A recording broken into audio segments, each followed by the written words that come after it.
Oi, gente, tudo bem com vocês? Eu tava fazendo meu devocional e eu tava com um tema na cabeça, porque eu tinha assistido a pregação da Priscila Subirá. Eu acho ela, assim, muito top. E ela tava falando sobre a sagacidade dos filhos da luz e como isso é importante. E aí, em um contexto completamente diferente, eu percebi esse tema presente, só que de um jeito que me deixou, assim, impressionada. Estava aqui lendo 1 Samuel e vem de um contexto, assim, meio complicado. Porque antes de Samuel, estava tendo o início do período dos juízes e se encerrou com ele. Então teve Eli, ele e aí acabou. Entrou o período dos reis. E os juízes eram, tipo, administradores, mas o rei era Deus.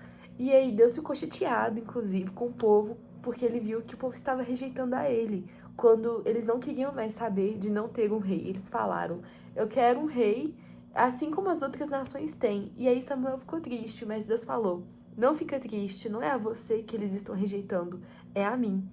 E aí a gente vai entender o que estava acontecendo nesse contexto até chegar nesse ponto e o tanto que a situação de Israel estava horrível. Aconteceu o seguinte: teve a história de Samuel, que ele foi chamado por Deus, foi uma história assim maravilhosa, e durante esse período Eli era juiz. E foi ele que preparou Samuel para o ministério.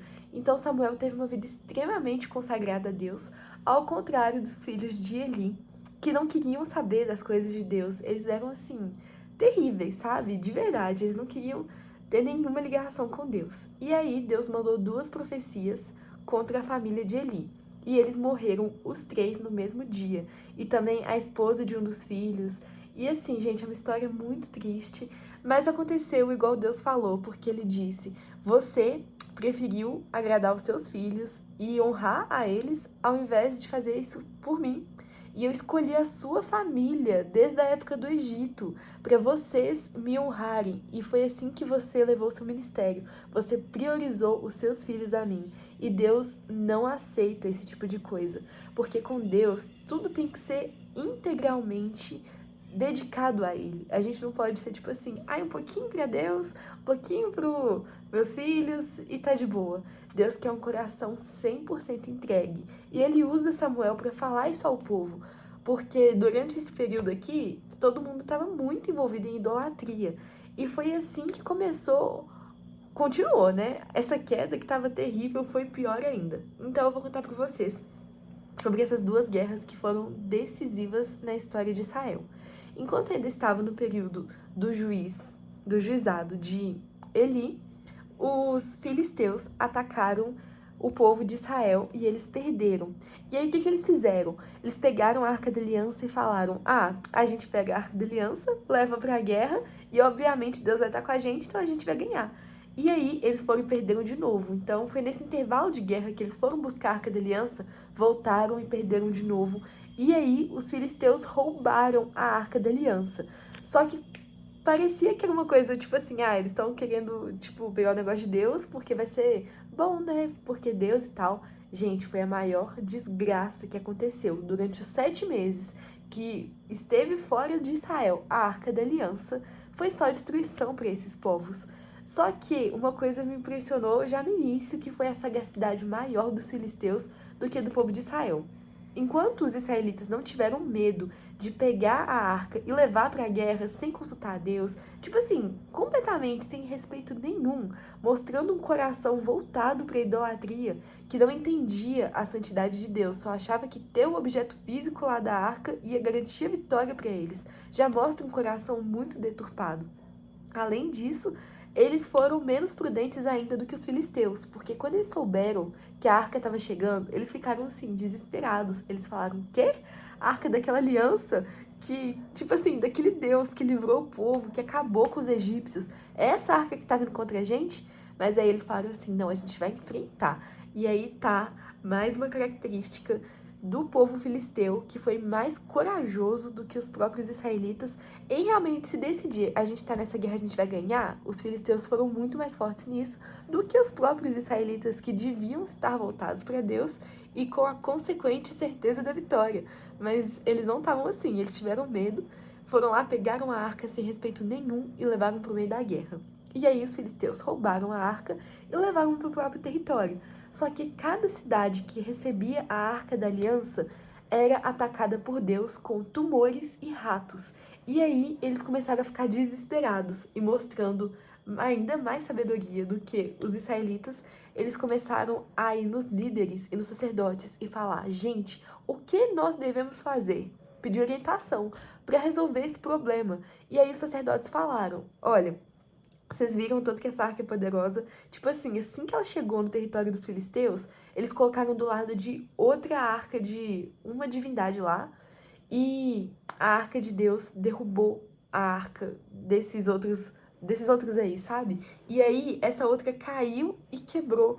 Então, eles viram que o Deus de Israel era muito mais forte do que o Deus deles. Aí eles falaram: pra gente tentar resolver essa situação, então vamos mandar de volta, em sinal de paz. E aí eles fizeram ratos e tumores de ouro, porque como esse foi o castigo que Deus colocou sobre eles, eles reconhecendo que era o Deus de Israel que estava prevalecendo sobre eles, fizeram essas mesmas coisas e mandaram de volta em forma de presente para os israelitas. Meio que pedindo desculpa assim para Deus e por favor pare de atacar a gente porque estamos sofrendo demais. E aí eles mandaram de volta e eles ainda fizeram prova do Deus que eles nem conheciam. Eles falaram assim: a gente vai mandar nas vacas. Se as vacas forem na direção certa para voltar para Israel, é porque Deus estava direcionando elas e foi ele que jogou essas pragas na gente. Mas se elas andarem por qualquer rumo, a gente vai saber que essas coisas aconteceram com a gente por coincidência, por acaso. E aí o que aconteceu? As vacas foram direto para Israel, provando que Deus que tinha feito tudo aquilo acontecer. Aí, beleza. Durante esse tempo, que foram 7 meses, o que os israelitas deveriam ter feito? Ele já tinha morrido, Samuel estava lá, eles deviam ter ido até Samuel e falar: Samuel, nós erramos e tudo, vamos tentar se reconciliar com Deus, né? Mas o povo continuou sem nenhum temor a Deus. Assim que a arca chegou, 70 homens olharam para dentro da arca. E isso era um pecado terrível, porque a única pessoa que podia ver essa arca uma vez ao ano era o sumo sacerdote. E aí chega 80 caras aleatórios e olham para dentro da arca. Isso mostra completo desrespeito por tudo que Deus tinha mandado. E aí Deus feriu esses homens e o país ficou de luto. Aí eles começaram a ficar meio desesperados assim e consagraram um homem chamado Eleazar, e ele ficou responsável por cuidar da arca durante 20 anos. Passaram-se 20 anos e as pessoas ainda não tinham se acertado com Deus. E aí surgiu mais uma guerra, mais uma eminência de que os filisteus iam atacar Israel. Então eles se prepararam mais uma vez para atacar, e Israel não estava preparado para uma guerra. E aí eles falaram: Samuel, pelo amor de Deus, clama a Deus para eles virem salvar a gente. E aí Samuel falou: tudo bem, eu vou orar, mas vou ler aqui para vocês. Se querem voltar ao Senhor, com toda sinceridade, lançai fora os deuses estranhos e as astarotes. Dedicai o coração ao Senhor e cultuai somente a Ele, e Ele vos livrará das mãos dos filisteus. Então Deus estava mostrando para eles: aqui, gente, tá tudo isso acontecendo com vocês, mas eu quero que vocês voltem pra mim. Era Deus ensinando a matemática básica das coisas. Tipo assim, vocês voltam pra mim e vai ficar tudo bem. Parem de se afastar de mim, porque no domínio desses outros deuses, vocês veem que vocês estão perdidos. Então, por que vocês se envolvem com a idolatria? E aí, eles foram e começaram a se derramar diante de Deus, a jejuar, a orar. E aí, aconteceu. Enquanto os filisteus foram atacar os israelitas, aconteceu exatamente assim.